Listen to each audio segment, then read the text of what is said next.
I don't usually do this, so as longtime listeners know, I'm not a big consumer of right-wing hate grievance radio.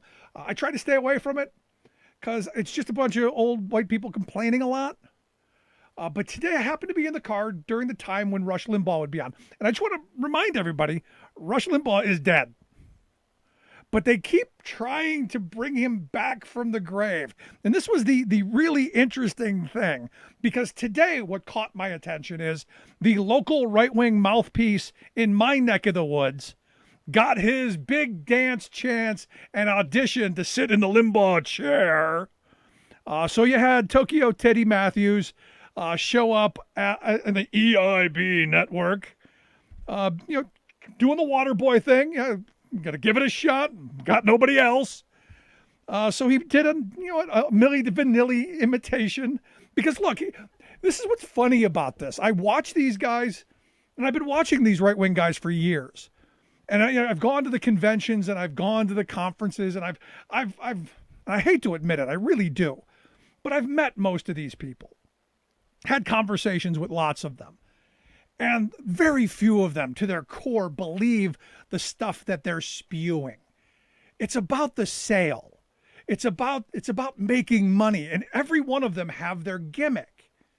And this is the part where I'm enjoying this weird moment in the salesman pitch, because like I talked about the other day, you had Glenn Beck going on this really personal story about a brother-in-law who passed. And how he cared for the lawn, and he did all this stuff at the church, and then by the way, now's a good time to talk about lawn tractors. And I'm going, wait a second, how did you get from heart-wrenching, touching moment to buy my stuff? This is right-wing radio. All of the grievance, all of the hate, that's all fabricated. That's to get you to tune in and stay tuned in. So our little Milli Vanilli kid showed up on the EIB today. Complete with all of the script, because you could hear the reading going on. And then this was the masterful part. It was incredible. He would do the little scripted routine, and then now what would Rush have to say? And they would bring out this weird 5-minute clip of Limbaugh saying, well, back in 2013, here's what Rush had to say. I'm going, did I miss something? Is this the audition to see how well you play with the ghost of Rush? And if he comes back from the grave and gives you the cigar, I don't know. But as I'm listening to it, it's all just so badly scripted. And right now what's going on, if you don't know, right-wing grievance radio, the hate mongers are really ticked off at corporate America for saying that black people should be allowed to vote. That's the bottom line in this. So they're now pretending like, now we're going to go and we're going to hold those corporations accountable. Those corporations who have funded every activity that we've ever done, who have funded the American Legislative Exchange Council and funded all of the think tanks that we get all of our prep information from, funded our stations, funded all of our crappy books and all of our events. Those corporations now, so we can look like we care about working people. Now we're going to say something. So what it was this weird kind of the fascists talking about how bad fascism is. These are the people who have been at the hip of corporate America for decades. And now they've gone too far. They actually say that black people should be allowed to vote.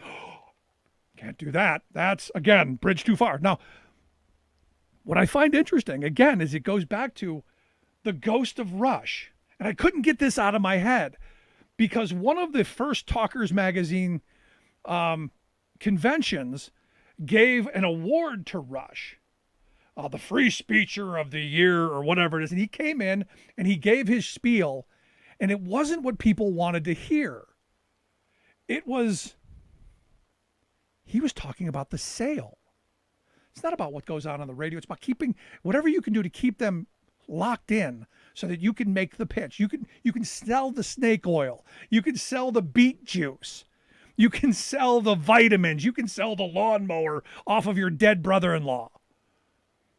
It was all about the sale. And now you've got Tokyo Teddy doing the scripted thing, saying corporations are bad. We're with you, working people. We now understand what you're talking about. We now get it. We've now come. And I say, good. We've been waiting for you. Because we've been in this place that corporations are not the answer for decades. You don't get to be Johnny come lately and say, oh, now we care because, well, we can't have black people voting. It's crazy. And the thing is, and I go back to these moments in meeting these people and having conversations with them where virtually all of them are just looking for a job. These are people who couldn't really do anything else. So this was where they got into. They were old radio DJs who couldn't do DJ anymore, so they became talkers. And look, there's some value in that work, but like anybody, kind of lazy. And I've said this before, the right wing does a masterful job of coordinating messages. So it's not surprising that when you turn from one show to another, there is a pre-programmed list of talking points that they all follow. And they all go right down the list, and it's all scripted, it's all political theater, and it's all made focus group tested, think tank approved, to keep you angry and keep you listening. It's been in place for years for people to go and to complain about how bad their lives have been and how they haven't turned out the way they thought they were when they were fifth graders. And this is where they get to go and blame big government and blame the poor and blame those people, not themselves, while talking about personal responsibility and pulling yourself up by the bootstraps. It's insane. Now they're going after corporations. And I'm like, good, I'm glad to have you here. Now let's actually do something. This is the part that I find really important. It's one thing to out of the side of your mouth say, corporations are bad. Look how bad they're big. We're going to boycott them. We're going to do something. Bad enough to do that. And good, please, have at it. How about actually doing something, I don't know, to actually hold them accountable?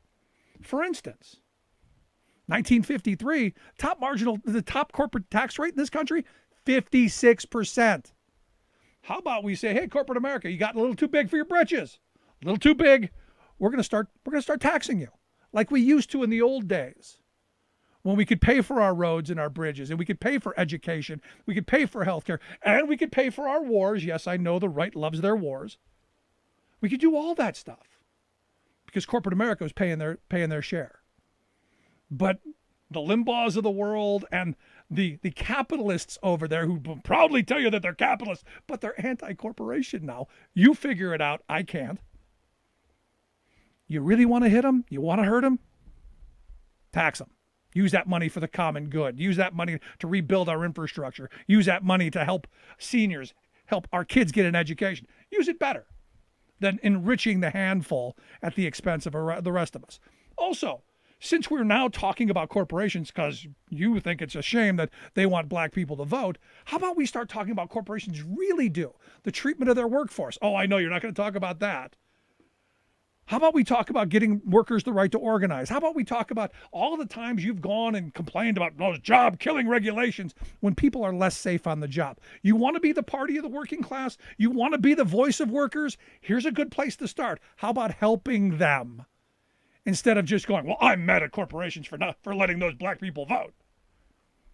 How about actually doing something that matters? 73% of the people in this country polled recently by Politico and Morning Consult said they believe in collective bargaining, that workers should have the right to collective bargains.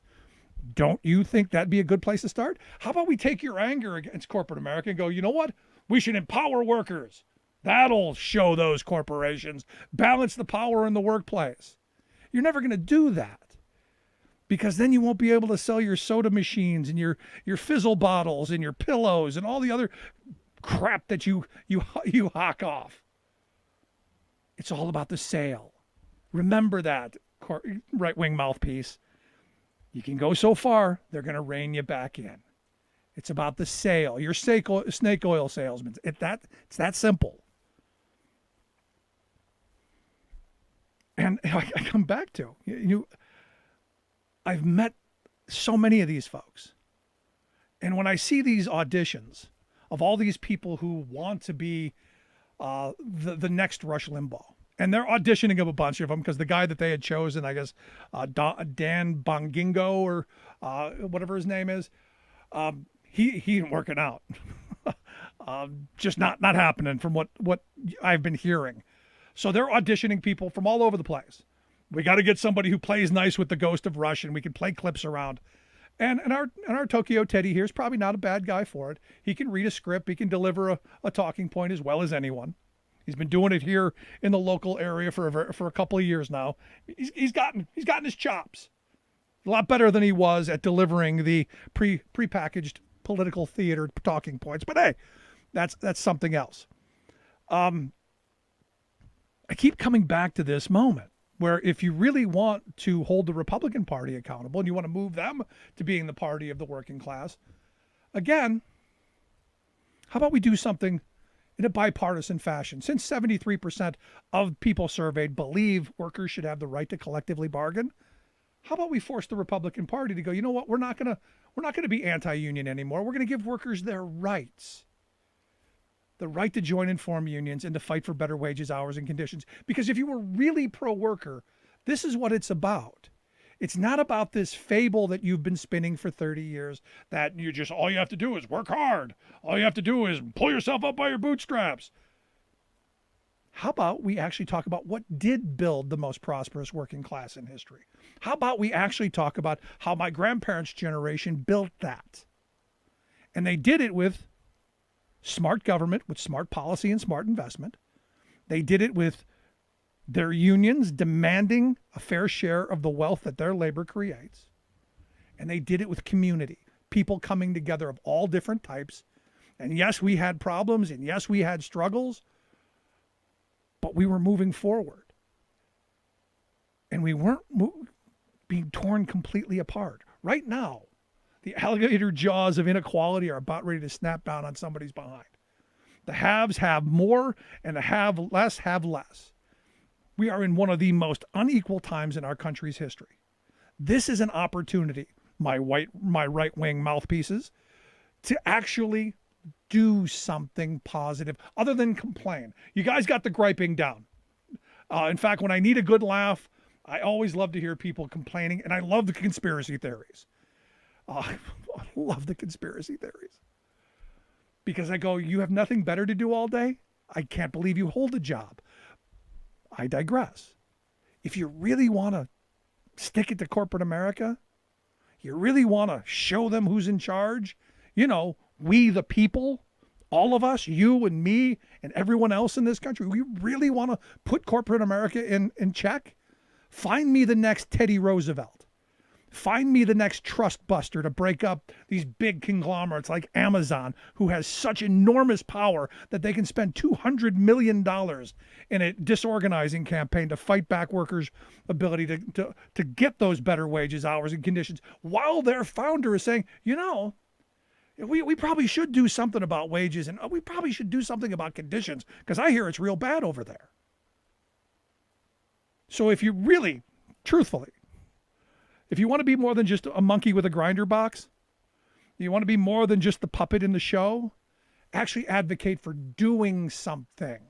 Because all I hear is during your 3-hour hate is how much you hate government and how much now you hate corporate America.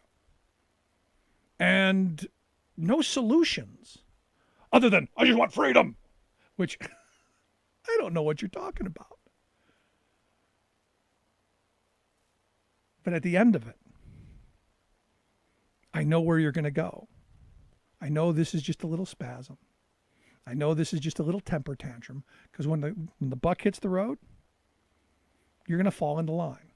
And the one thing that Limbaugh knew is it's all about the sale. And no, whatever puppet they throw out in front of you to fill the ghost of Limbaugh's seat, he's going to come back to the corporate line and the sale. I often tell the story about the first time I met Alex Jones. And I found of all of the talkers that I've met over the years, there have been two that I'm not going to say I liked, but that I got along with, and I thought were sincere. Rusty Humphreys was the first one. He was a Limbaugh writer for years, does his own show, I guess, down in Atlanta. And Alex Jones. I had a really lucid 20-minute conversation with Alex Jones. And, we had a good talk, good spirited discussion. The second they put him on stage, he went from zero to crazy in the blink of an eye, because it was a performance and he understood he had to deliver. Now, I think whatever his problems lately have been, this is going back about 9 years. Whatever that is now, I don't know. But back then, he was an honest guy in an industry where people are just trying to make a living and get to the sale. And I've been saying this for years. Corporate America has bought right-wing talk radio for their own little message machine, and it just happens that it aligns with the Republican Party platform that they then write. Why? Because it all comes back down to the money that flows in to organizations like ALEC, organizations like all of the state policy network think tanks, and all down the line. It's not that difficult. It's all political theater made to make you angry and hate your government and never solve a thing.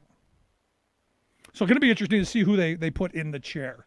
It's going to be fun watching. Love to hear your thoughts. You can email me, rick@thericksmithshow.com. Going to take a quick break. When we come back, Sarah Kendzior is going to be here to share some thoughts on the Russia sanctions. Right back after this.